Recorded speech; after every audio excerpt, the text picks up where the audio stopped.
참고해 주시기를 바랍니다. 오늘 예배에 우리에게 주시는 하나님의 말씀 함께 찾으실까요? 룻기서, 구약성경 룻기서 4장 13절부터 17절까지의 구절입니다. 룻기 4장 13절부터 17절까지의 말씀 찾으셔서 저와 여러분들이 한 절씩 교독하고 마지막 절 17절은 큰 목소리로 합독해 보겠습니다. 제가 13절 말씀을 먼저 읽겠습니다. 이에 보아스가 룻을 맞이하여 아내로 삼고 그에게 들어갔더니 여호와께서 그에게 임신하게 하심으로 그가 아들을 낳은지라.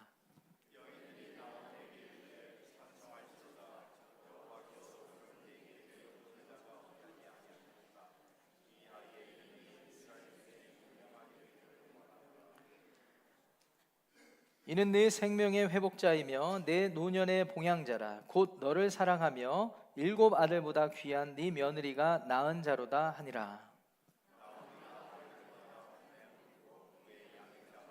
함께합니다. 그의 이웃 여인들이 그에게 이름을 지어주되 나오미에게 아들이 태어났다 하여 그의 이름을 오벳이라 하였는데 그는 다윗의 아버지인 이새의 아버지였더라. 아멘. 하나님의 말씀입니다. 한국에서 5월은 어린이날, 어버이날, 그리고 부부의 날까지 이 가족을 생각하게 하는 날들이 많은 그런 달입니다. 그래서 한국에서는 5월을 가정의 달이라고 이렇게 이야기하기도 하죠. 우리가 살고 있는 이 미국에서도 5월 달에 특별한 날이 있습니다. 바로 다음 주일 어머니 날이죠. 마더스데이입니다. 그런 의미에서 사실은 창세기 강해를 계속하고 있는데 잠깐 2주 동안 스탑하고 우리가 가족에 대해서 한번 생각해보는 시간을 가져봤으면 좋겠습니다. 사실 제가 가지고 품고 있는 목회 계획에는 5월 첫째 주 어린이들을 위한 다음 세대를 위한 다음 세대 주의를 한번 우리 성도들하고 지켜봤으면 좋겠다라는 마음이 있습니다. 그래서 어느 정도 준비가 되면 아이들 중심으로 예배를 계획을 해서 어른들이 아이들을 축복해주고 그렇게 해서 다음 세대 우리 EM 부서에 이런 좀 주도권을 좀 주고 그렇게 해서 세워갈 수 있는 그런 기회들을 만들어 갔으면 하는데 올해가 아닌 다음 해부터는 그런 일들이 있기를 원하고 BBS를 시작으로 그런 흐름과 물결이 만들어지기를 원합니다. 대신에 오늘은 가족들을 생각하는 시간들을 여러분들하고 가져봤으면 좋겠습니다. 여러분, 가정은 우리의 삶에서 매우 중요한 가치이죠. 성경 말씀도요, 이 세상의 시작 때부터 이 가정이 하나님이 원하시는 가치이고 이 가정을 통하여서 하나님이 일하시겠다라고 직간접적으로 우리에게 보여주고 계십니다. 아시다시피 아담이 홀로 있는 것을 그렇게 좋게 여기지 않으시고 그에게 하와를 허락하셔서 가정을 일으키셨습니다. 출애굽하는 날도요, 사실 생각해보면 각 가정이 구원을 받는 날이라고 해도 무방합니다. 하나님께서 마지막 10가지 재앙 끝에 출애굽하시는데 하나님을 불신앙하는 민족들, 끝까지 저항하는 사람들은 그들에게 중요한 가치였던 장자를 죽게 하셨지만 그날 밤 하나님의 말씀, 하나님께서 말씀해 주신 구원의 살 길, 어린 양을 잡아서 문설주에 피를 바른 가정들은 하나님께서 pass over, 지나시는 6월절 밤을 경험하게 하셨는데 여러분 잘 상상해 보시면 그날 밤은 가족들이 모이는 밤이었습니다. 가족들이 각자의 집에서 양을 잡고 문설주에 피를 바르고 하나님이 명령하신 율법의 코드에 따라서 음식을 먹으며 가족들이 함께하는 시간이었습니다. 이런 것들을 생각해 보면 하나님은 시작부터 구원해 가시는 과정 그리고 그 결과까지도 가족들 중심으로 일을 행하셨다라고 해도 무방할 것입니다. 가정은 하나님의 나라를 이루는 가장 기본적인 공동체이며 하나님께서 사용하시는 가장 교회 외에 중요한 수단이 된다라고 생각이 듭니다. 그래서 오늘 이 예배에 참여하는 모든 성도님들의 삶 가운데 이 중요한 하나님께서 중요히 여기시는 가정의 가치가 다시 한번 기억되고 살아나기를 주님의 이름으로 축원합니다. 나아가서 여러분들이 속한 가정의 모든 질병의 일들은 떠나가고 하나님께서 치유하시고 회복하시고 관계의 어려움이 회복되며 하나님께서 필요한 모든 것을 채우시는 하나님의 풍성한 복을 통하여서 여러분들이 속한 가정이 하나님 나라의 귀히 쓰임 받는 믿음의 통로가 되시기를 주님의 이름으로 축원합니다. 오늘 우리가 함께 읽은 본문 룻기 4장의 말씀은요, 하나님께서 평범해 보이고 사소해 보이는 한 가정을 세우시는 내용입니다. 여러분들이 잘 아시고 또 좋아하시는 로맨틱한 이야기이죠. 바로 보아스와 룻이 가족을 이루는 내용입니다. 그런데 이들이 가족을 이루고 부부의 연을 맺고 아이를 낳고 하는 정말 평범해 보이고 사소한 내용이지만 성경 전체의 내용을 통찰해 보면 이것이 평범하고 결코 사소한 내용이 아니라는 것을 알게 되죠. 하나님께서 이 믿음의 가정을 일으키셔서 하나님 나라의 귀한 일들을 해가시죠. 그래서 보아스와 룻의 결혼을 통하여 태어난 아들이 다윗의 할아버지가 되는, 그 다윗을 통하여 예수 그리스도가 오시게 되었는데, 결국은 평범하고 사소한 이 가정에 하나님께서 일을 하심으로 위대한 믿음의 가문을 일으키셨다라고 볼 수 있는 내용을 담고 있습니다. 그래서 오늘은 저와 여러분들이 가족의 탄생이라는 말씀의 제목을 가지고 오늘 보아스와 룻의 이 결혼 스토리, 가정의 이야기를 통해 두 가지의 중요한 영적 교훈을 나누어 보기를 원합니다. 가정의 달을 기념하며 지내는 우리들이 하나님께서 우리의 가정을 통해 이루고자 하시는 뜻을 알기 위해 오늘 본문을 통해 우리가 깨달아야 되는 중요한 교훈, 첫 번째, 평범한 일상 속에서 간섭하시는 하나님의 섭리가 있습니다. 이 사실을 기억해야 합니다. 평범한 일상 속에서 우리 가족들 생각하면 지겨우리만큼 너무나 평범하고 사소하고 그렇게 지루함을 느낄지 모르겠지만, 그러한 관계와 일상 속에서 간섭하시는 하나님의 섭리가 있다는 사실입니다. 이 룻기서는요, 구약 성경을 잘 이렇게 순서대로 읽다 보면 사사기와 사무엘상 사이에 있는 책입니다. 사사기와 사무엘상 사이에 있는 책이죠.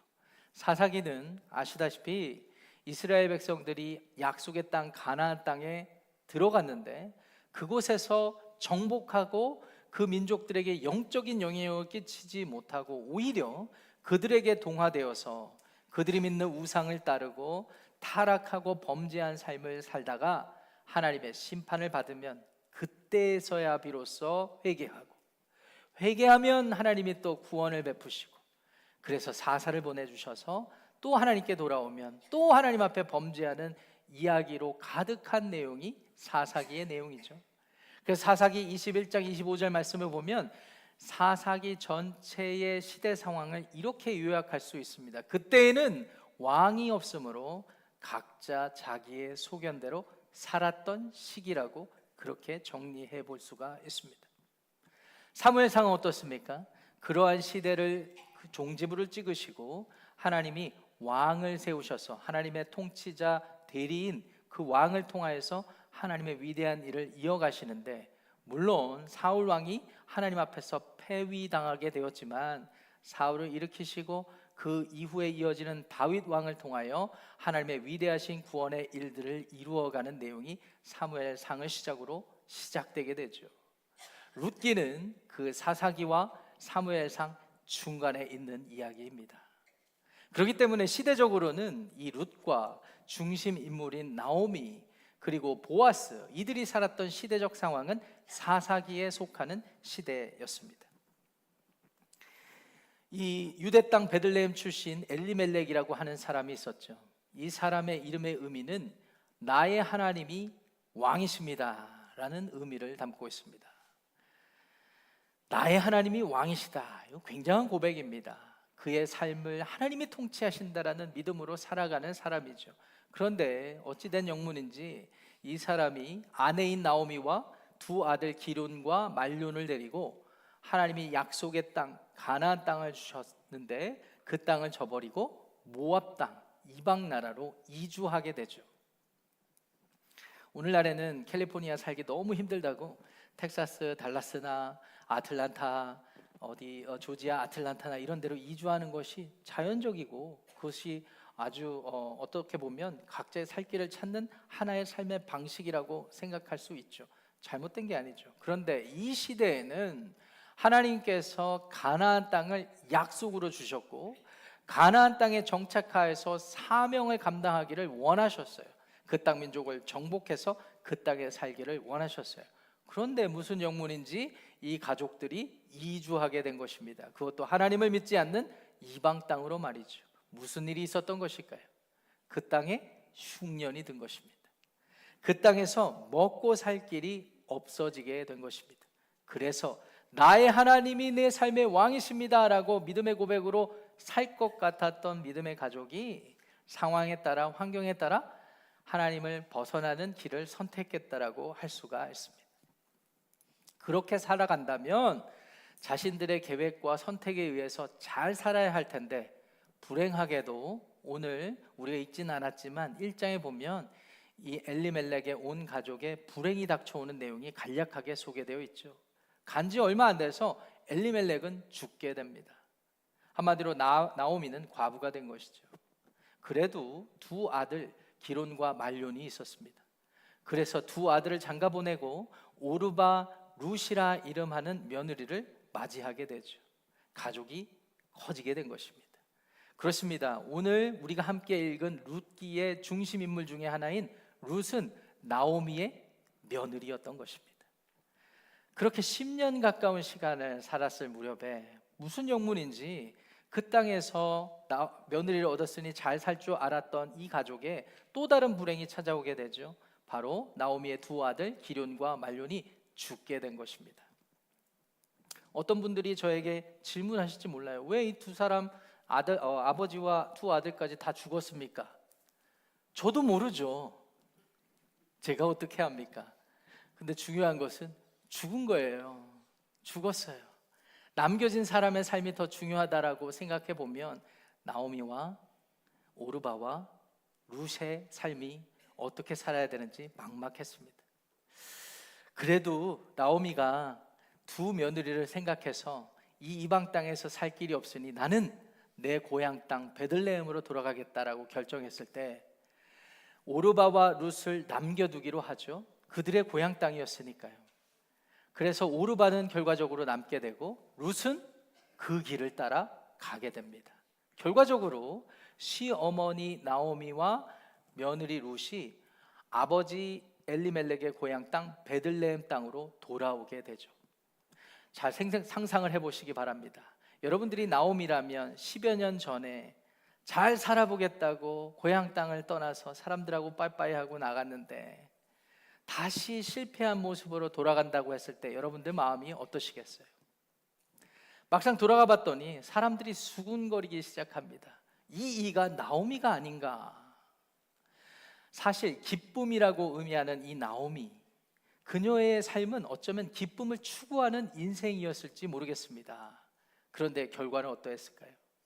쓰디쓴 실패와 좌절의 모습이었습니다. 그래서 룻기서 1장에 보시면 룻이 백성들 그 땅에 고향 땅에 사는 사람들 이웃들에게 말을 하죠. 더 이상 나는 기쁨의 딸 나오미가 아닙니다. 더 이상 나를 그렇게 부르지 마십시오. 내 이름을 쓰디쓰다라는 이름의 마라라고 불러주시기 바랍니다. 마라라고? 어디서 많이 들어봤는데 생각해 보니까 트럼프의 별장 이름이 마라라고 있군요. 마라라고 불러주시기 바랍니다. 쓰디쓴 인생, 실패 인생이라고 불러주시기 바랍니다.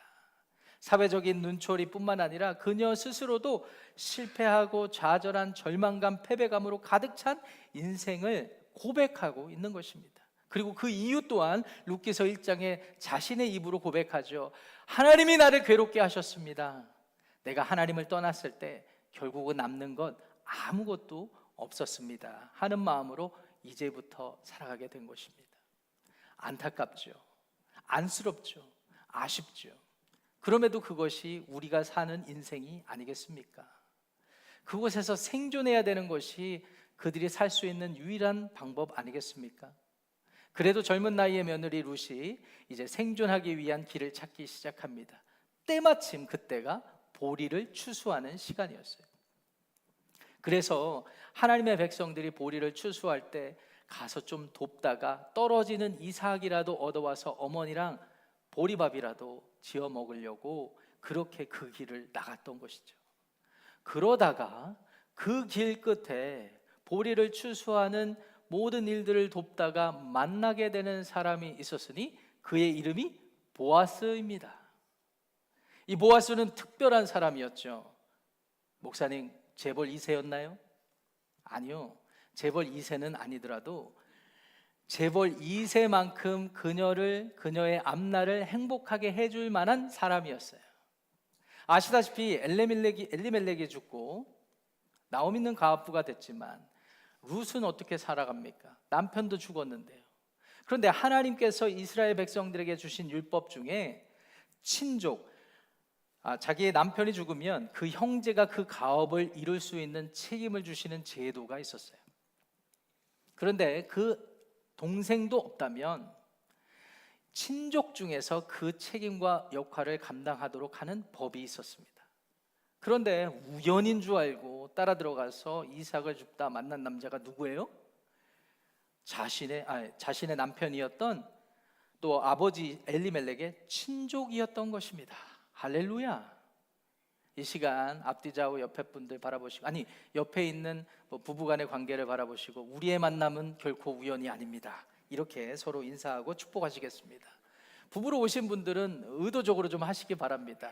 이 예배가 유익이 되는 이유는 목사님 집에서는 절대 안 하는데 그나마 목사님이 시키니까 하더라고요. 이런 분이 계셔요. 자, 그래서 부부로 앉으신 분들 특히 우리의 만남은 우연이 아닙니다. 서로 바라보시고 인사하시기 바랍니다. 자, 해보시기 바랍니다. 우리의 만남은 우연이 아닙니다. 예, 교회에 오면 좋죠? 이런 일도 있고. 보아스는 그냥 보통 사람이 아니라 하나님의 간섭과 섭리 가운데 하나님이 그 가정을 불쌍히 여기시고 그 가정에 기업을 주실 사람이었던 것입니다. 분명 어려울 때 이방 땅으로 갔는데 하나님께서 돌아오게 하셨고, 그래서 이제는 쓰디쓴 인생이 계속 이어질 것만 같았는데 하나님께서 절망 속에 희망의 빛을 보여주셨던 것입니다.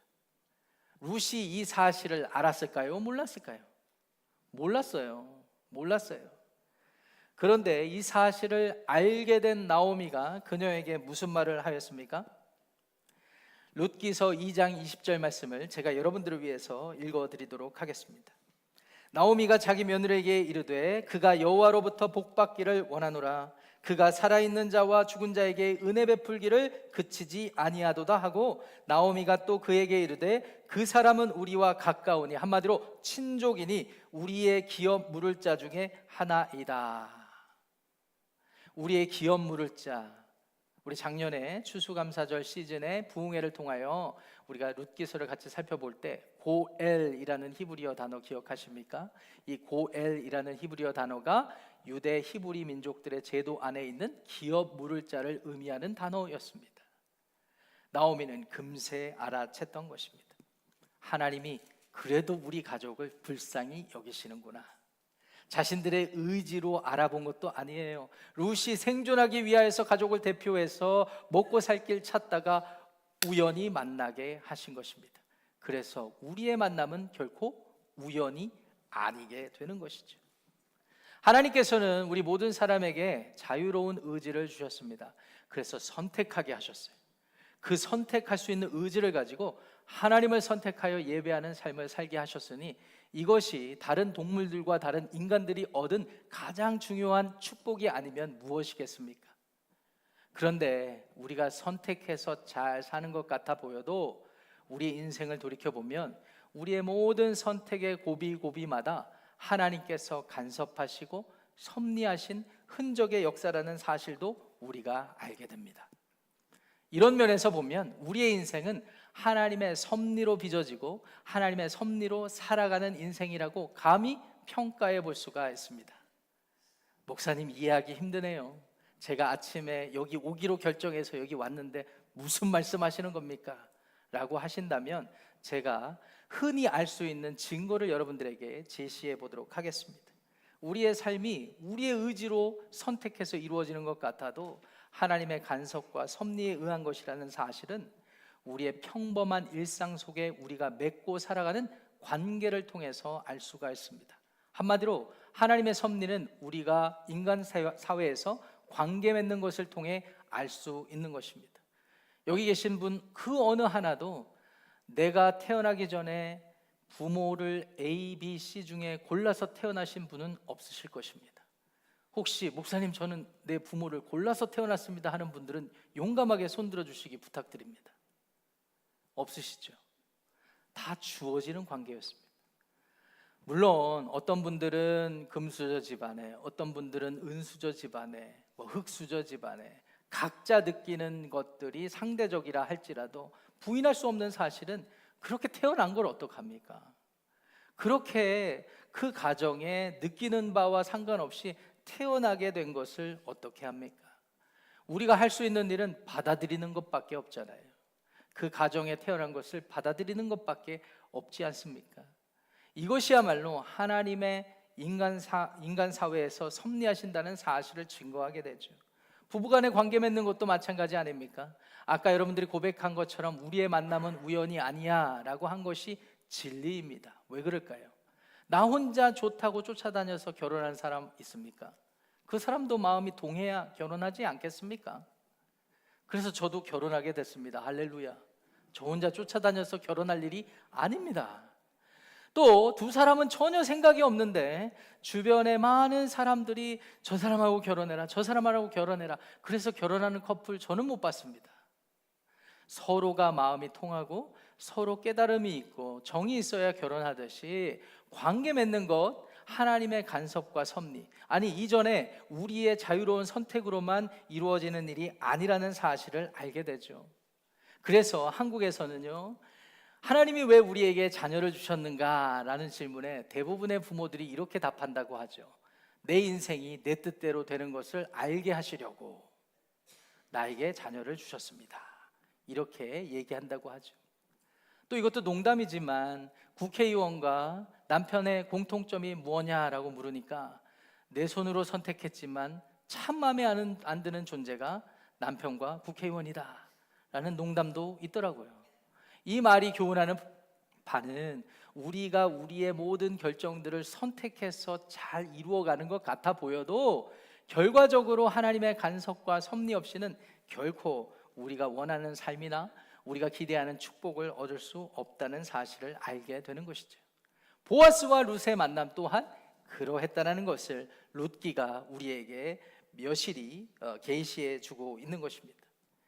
이제 보아스와의 만남이 우연이 아니라는 것을 알게 된 룻이 그 보리밭에 가서 이삭을 줍고 심지어 타작마당에까지 이르게 되죠. 나오미의 코치가 있었습니다. 며느리야, 아가, 이제 너가 제가 할 수 있는 기회다. 하나님이 우리를 불쌍히 여기셨다. 그래서 타작마당에 가서 보아스의 자는 그 발치에서 함께 하루를 지내라. 한마디로 그와 사정을 얘기하고 동침하여서 가업을 이어가렴이라는 코치를 해 주었던 것입니다. 그런데 이 엘리멜렉의 친족이었던 보아스 역시 이 사정을 듣고도 그냥 지나칠 수는 없었습니다.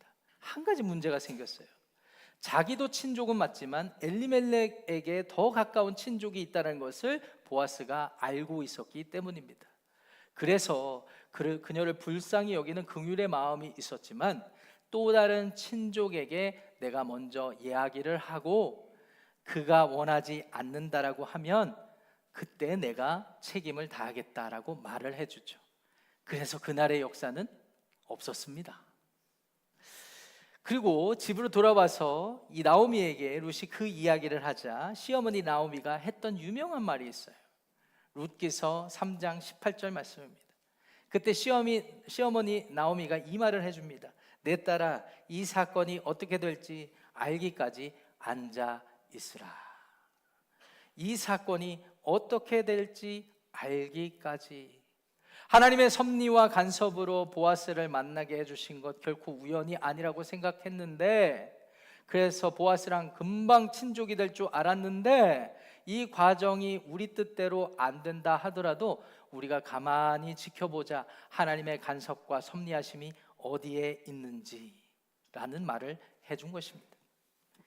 가족 간의 관계를 맺고 살아갈 때 우리가 반드시 기억해야 되는 신앙이 있습니다. 그것은 반드시 하나님의 살아계신 것, 그리고 그분이 우리 가운데 여전히 실제적으로 역사하고 관여하고 있다는 사실입니다.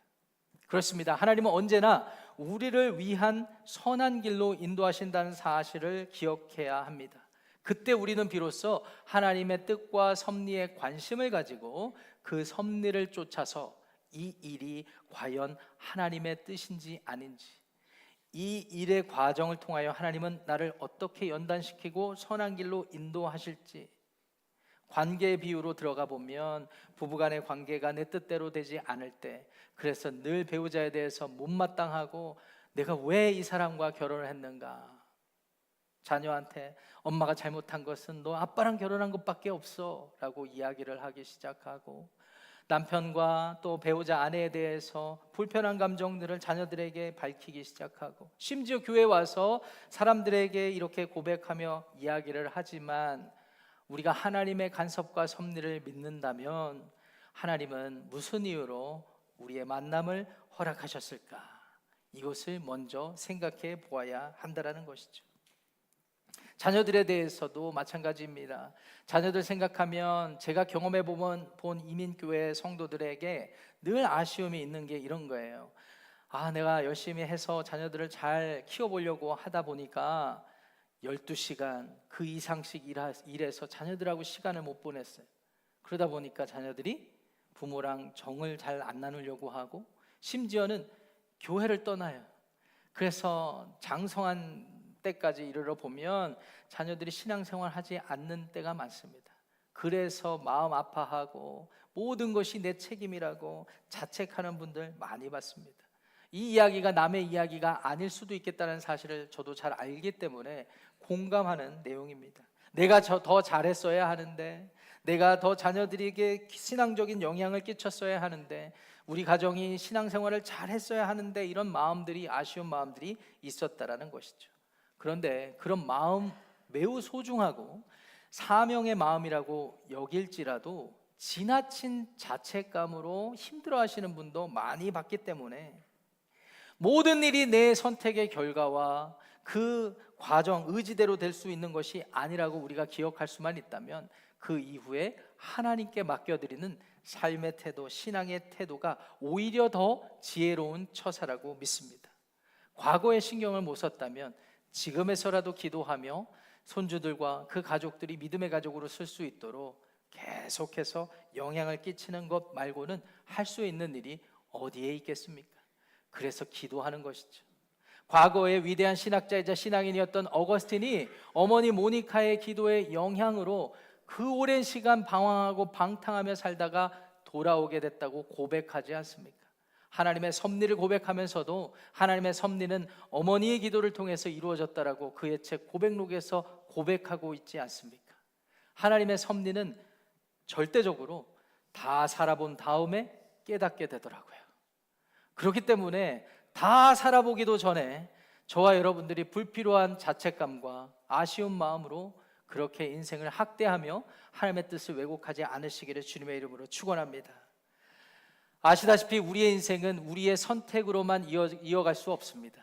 하나님의 간섭과 섭리가 있다는 사실을 알 때에 모든 것을 맡겨드릴 수 있고, 그 하나님의 일하심을 깨달을 수 있다는 사실을 기억하시고, 여러분들이 속한 가족 간의 관계 안에서 부부관계, 자녀와의 관계, 모든 관계가 하나님의 섭리로 이어질 수 있게끔 여러분들의 믿음의 삶을 이어가시기를 주님의 이름으로 축원합니다.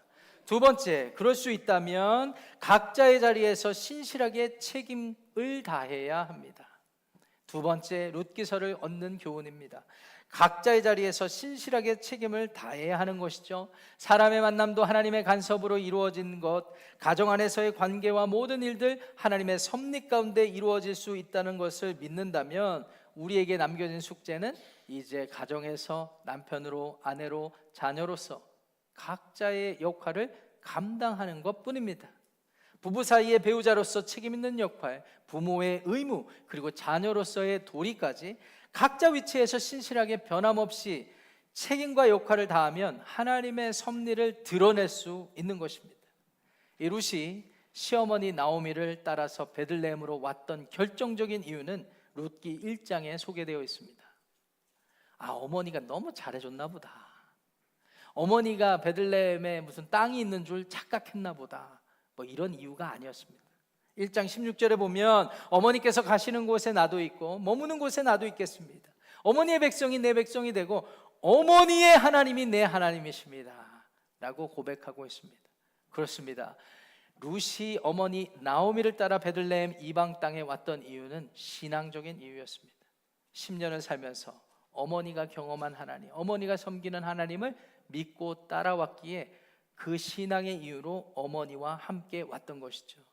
상황적으로, 환경적으로 보면 모압 여자였기 때문에 가서 당할 일이 뻔했습니다마는 그럼에도 불구하고 어머니가 믿는 여호와 하나님 때문에 그 길을 따라왔던 것입니다. 여러분, 신실한 삶은 하나님 때문에 이루어진다는 사실을 기억하시기 바랍니다. 신실함은요, 변함없는 것을 의미하죠. 나오미 역시 그 며느리 룻에게 변함없는 신실한 모습을 보입니다. 나오미가 보아스에 대한 소식을 듣기도 전에도 나오미에게 3장 1절에 이런 말을 나오미가 룻에게 이 말을 해줍니다. 내 딸아, 내가 너를 위하여 안식할 곳, 결국 가정을 구하여 복되게 하여 주어야 하지 않겠느냐라고 묻죠. 나오미, 결국 자신의 아들을 죽게 하여서 어떻게 보면 미안한 마음이 있을 수도 있지만 끝까지 신실하게 자신의 역할과 의무가 있다는 사실을 기억했던 것입니다. 보아스는 어떠합니까? 고엘, 기업 물을 자의 역할을 자기가 감당하지 않아도 됐어요. 아니, 자기보다 더 가까운 친족이 있었으므로 그에게 책임을 다 떠넘겨도 되었습니다. 그런데 4장까지 내용을 보시면 자기보다 더 가까운 친족에게 심지어 찾아가서 선택권을 묻고 그렇지 않으면 자기가 그 역할을 하겠다라고 말하고 끝으로 그가 거부하고 거절하자 자기가 그 책임을 다하게 되죠. 이것을 통하여서 우리는 하나님의 역사가 하나님의 섭리만으로만 이루어지는 것이 아니라는 사실을 또한 기억하게 됩니다. 인간적인 입장에서 결국 하나님의 섭리는 하나님을 믿고 하나님을 절대적으로 신뢰하는 사람들이 신실하게 어떠한 상황과 환경 속에서도 자신의 자리와 위치를 지키며 책임과 역할을 감당하는 과정을 통해서 이루어지더라라는 사실을 알게 되는 것이죠. 결과적으로 보아스는 룻과 결혼을 하게 되고 4장 끝에는 이 가정에 생기는 아들이 다윗의 할아버지가 되었다라는 사실로 결론을 맺어주고 있는 것입니다. 4장까지밖에 안 되는 이 작은 책이 성경에 기록된 이유는 오직 이 이유 때문입니다. 사사시대 암흑과 같은 영적으로 타락한 시대 속에서 하나님은 여전히 일하고 계셨구나. 그런데 그 상황 속에서 믿음을 지키며 각자의 위치에서 하나님을 경외하는 마음으로 신실하게 감당하며 살아가는 가정을 통하여 하나님이 하나님의 역사를 이루어 가시는구나. 수년이 지나서 그 가정에 다윗이라는 위대한 왕이 오고 또 수년이 지나서 그 다윗의 가문을 통하여 우리 주 예수 그리스도가 이 땅에 나시고 그가 십자가에 죽으시고 다시 부활하심으로 이를 믿는 모든 자들이 아하! 내 인생은 더 이상 내 선택으로만 살 수 있는 인생이 아니구나. 하나님의 간섭과 섭리가 있어야 사는 인생이구나라는 사실을 깨닫게 하시고 우리의 삶을 고쳐잡고 하나님을 위해서 신실하게 살게 하신 것이죠. 사랑하는 성도 여러분, 가정의 달, 가족들을 더 많이 생각하는 시간들이 되었으면 좋겠습니다. 새롭게 시작하는 한 주, 여러분들이 속한 가정을 다시 한번 돌아보시고 하나님이 간섭하시고 섭리하심을 위해 충분히 기도하시고 최선을 다해 신실하게 역할을 감당하시기를 우리 주님의 이름으로 간절히 축원합니다. 마지막으로 지난주에 있었던 귀한 만남을 간략하게 소개하고 말씀을 마무리 짓도록 하겠습니다. 지난주에 우리 교회 섬기는 김진구 형님, 김진택 선교사님이 우리 교회를 방문해 주셨습니다. 우연히 대화하다가 그분은 한국 장로교 파송 선교사님이에요. 그런데 그분이 한국 침례교 최초로 복음을 전했던 말콤 C. 펜윅 선교사님을 잘 아는 내용을 대화를 하다가 제가 알게 되었습니다. 그래서 제가 물었죠. 어떻게 장로교 선교사님인데 한국 침례교 선교사님에 대해서 이렇게 잘 아세요? 알고 봤더니 캐나다 침례교인이었던 말콤 펜윅 선교사님이 복음에 대한 열정으로 한국을 알게 되고 한국을 들어가셨는데, 그곳에 서울 이북 지역을 다니다 보니까 장로교, 감리교 선교사님들이 많은 것을 알게 되고, 하나님이 나를 보내신 뜻을 따라서 외진 곳으로 가야겠다라고 해서 간 곳이 충청남도 강경입니다. 근데 강경 지역에서 복음을 증거하다가 이 김진택 선교사님, 한마디로 진구 형제의 증조 할아버지를 전도한 거예요. 그래서 이 선교사님 표현으로는 말콤 C. 패닉 선교사님은 우리 가문의 은인이십니다. 그 선교사님이 복음을 전해서 그 가문의 목사님들이 나오고, 아버지도 선교사님이고 그도 젊은 나이에 선교사로 헌신하여서 베트남에서 복음 전하는 사역을 감당하고 있으니, 이것이 우리 가문의 은인이 아니면, 이분이 은인이 아니면 누가 은인이겠습니까? 이런 믿음의 고백을 그냥 흘려들었는데, 오늘 설교를 준비하다 보니까 하나님의 간섭과 섭리가 그와 같구나라는 사실을 깨닫게 되었단 말이죠. 여러분 한번 상상해 보세요. 패닉 선교사님이 오늘날과 같은 일이 있을 것을 계획하고 가셔서 그 일을 하셨겠습니까? 그냥 신실하게 하나님이 원하시는 일들을 했을 뿐이죠. 그런데 하나님은 우리의 헌신의 모든 일들을 재료 삼아서 하나님이 하실 간섭과 섭리를 통하여 하나님의 일들을 베풀어 주신다라는 것입니다. 이 사실을 우리가 기억할 수 있다면 여러분들의 가정에 하나님의 놀라운 은혜가 있다는 사실을 깨달을 수 있으실 것입니다. 어떤 분들은 가족 간에 불행하고 가족 간의 갈등과 아쉬움 때문에 힘들어하시는 분들이 분명히 계실 것입니다. 상처와 같아서 더 이상 생각하지 않고 싶은 마음이 있으실 것입니다. 그런데 하나님은 여전히 살아계시고 하나님은 여전히 여러분들을 축복하신다는 사실을 기억하며 여러분들이 속한 가정을 복된 자리로 여기시기를 주님의 이름으로 축원합니다. 그리고 새롭게 시작하는 한 주 가족들을 주님을 섬기는 마음으로 섬기며 하나님의 역사를 이루어 가시는 믿음의 뿌리가 있는 가정을 이루시기를 주님의 이름으로 간절히 축원합니다.